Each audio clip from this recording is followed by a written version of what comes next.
안녕하세요. 민사 형사 전문 최미선 변호사입니다. 상담을 하다 보면 민사와 형사의 차이에 대해서 모르시는 분들이 의외로 많은 것 같아요. 특히 이런 질문들을 많이 하시는데요. 변호사님, 사기죄로 고소하면 돈 받을 수 있는 건가요? 이렇게 질문하시는 것이 좀 민사와 형사를 혼동하고 계신 질문의 가장 대표적인 형태라고 좀 볼 수 있습니다.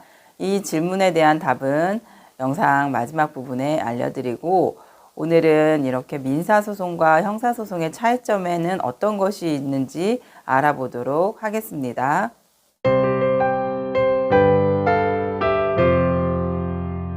민사와 형사 가장 큰 차이점은, 민사는 개인 간의 문제를 그 대상으로 해요.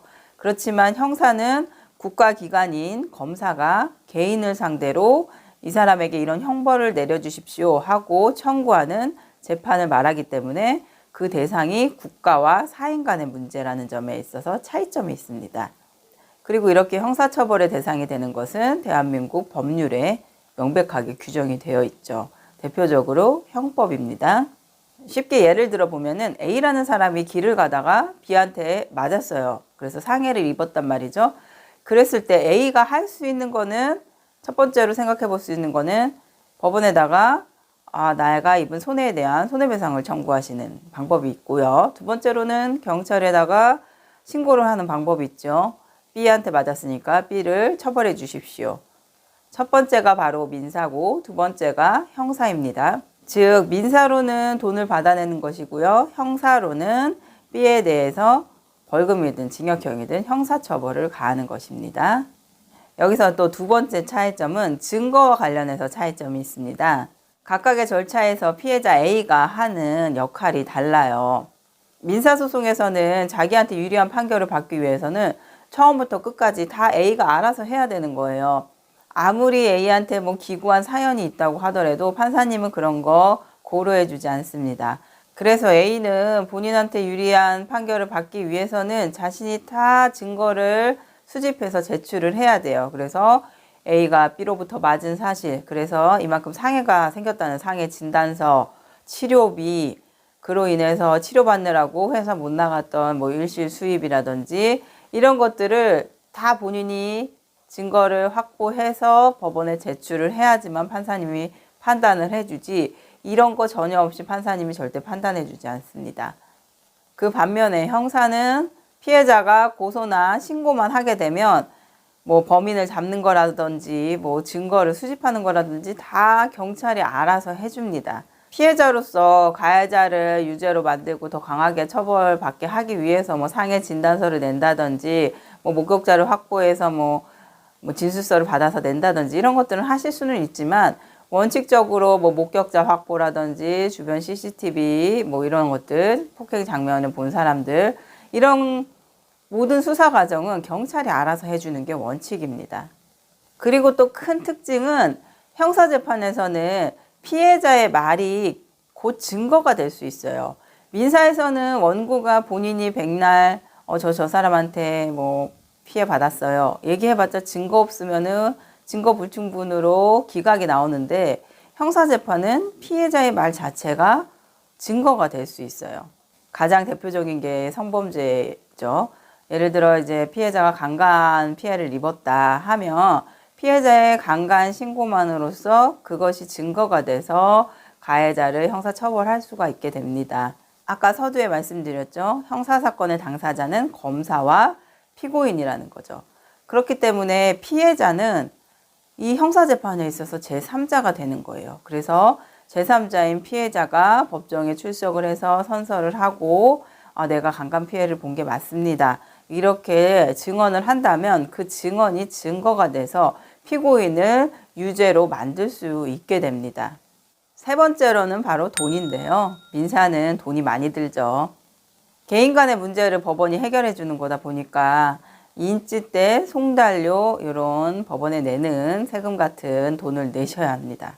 소가가 1억 정도일 때는 한 45만 원 정도의 인지대가 들어요. 법원에서 공짜로 재판해 주지 않습니다. 그런데 형사 고소하는데 돈 안 듭니다. 고소 공짜입니다. 신고도 공짜입니다.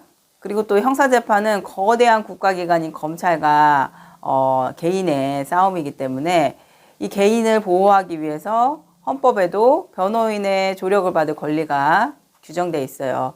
그러니까 피고인이 변호인을 선임할 경제적 능력이 되지 않는다거나 특별한 형벌이 높은 그런 사건들에 있어서는 법원에서 알아서 국선 변호인을 선임을 해서 피고인을 조력해줄 조력자를 붙여줍니다. 그런데 민사는 이런 국선 변호 제도가 없어요. 사회 취약 계층을 위한 법률 지원 서비스 같은 거는 있긴 하지만 원칙적으로 국선 변호 제도는 민사에는 없습니다. 네 번째로는 재판을 진행하는 과정에 있어서도 또 차이점이 발생해요. 형사재판에 있어서 피해자는 제3자이기 때문에 형사 기록을 원칙적으로 다 볼 수가 없습니다. 판사님의 허가를 받아야 되고 허가를 해주는 것도 일정 부분, 거의 공소장 정도만 볼 수 있게 허가를 해주시는 경우가 많습니다. 이렇게 일정 부분만 기록을 볼 수 있는 데 반해서 피고인은 본인의 방어권 보장을 위해서 형사 기록을 처음부터 끝까지 다 볼 수가 있어요. 그런데 민사에서는 피고가 낸 서면 처음부터 끝까지 원고가 다 볼 수 있죠. 반대로 피고도 원고가 낸 서면을 다 볼 수가 있고 증거 기록에 어떤 개인정보가 있다면 그런 개인정보까지도 다 알 수가 있습니다. 자, 다시 원래의 질문으로 돌아가서 사기죄를 예를 들어 볼게요. 채무자가 돈을 안 갚을 때 채권자는 원칙적으로 돈을 받기 위한 것이기 때문에 민사소송을 해야지 됩니다. 그런데 채무자가 여기서 더 나아가서 돈을 빌리는 과정에 채권자를 속였단 말이에요. 그런데 우리 형법 347조에는 사람을 기망하여 재물의 교부를 받을 경우에는 형사처벌 받게 돼 있어요. 따라서 단순히 채권 채무 관계를 넘어서 채무자가 채권자로부터 돈을 빌리는 과정에 있어서 어떤 기망 행위를 했단 말이죠. 속였어요. 이러면 사기죄에 해당돼서 형사처벌을 받을 수 있게 됩니다. 그러니까 형사재판에서는 채무자가 형법 347조의 죄를 저질렀냐 안 저질렀냐 이것만 판단을 해서 죄가 된다면은 징역이 나오든 벌금이 나오든 이런 형사처벌을 받는 것이고요. 민사처럼 돈을 받아주는 것은 아닙니다.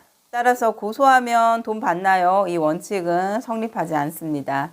그렇지만 형사적으로 채무자가 사기죄가 된다면 피해자와의 합의는 굉장히 형량을 낮추거나 범죄가 되지 않게끔 만드는 그런 효과가 있기 때문에 어떻게든 합의를 보려고 돈을 들고 오죠. 이런 것을 바라보면서 형사고소를 추가로 하시는 거예요. 마지막으로 민사와 형사를 동시에 진행했을 때 두 사건의 결론이 항상 똑같을까요? 사기죄가 되지 않으면 대여금 소송도 지는 것인가요? 상해죄가 증거불충분으로 무혐의가 나온다 하면 손해배상도 못 받는 것일까요? 또는 둘만 있는 자리에서 욕을 엄청나게 먹었단 말이죠. 굉장히 정신적 충격을 받았어요. 이럴 때 공연성이 성립되지 않아서 모욕죄가 되지 않는다고 해서 정신적 피해에 대한 손해배상 청구도 못하는 것일까요? 민사소송과 형사소송은 그 제도의 목적과 취지나 대상, 절차 등이 다르기 때문에 꼭 형사재판의 결론이 민사재판의 결론과 일치해지는 것은 아닙니다. 형사재판은 피고인의 어떤 신체의 자유를 구속하는 징역형이라든지 피고인 재산을 강제로 뺏어가는 그런 벌금형을 선고하는 것이기 때문에 피고인을 유죄로 만들기 위해서는 법관에게 이제 합리적 의심이 들지 않을 정도로 고도의 확신을 줄 정도로 고도의 입증이 필요해요. 근데 민사에서는 변론 전체 취지라는 게 있어요.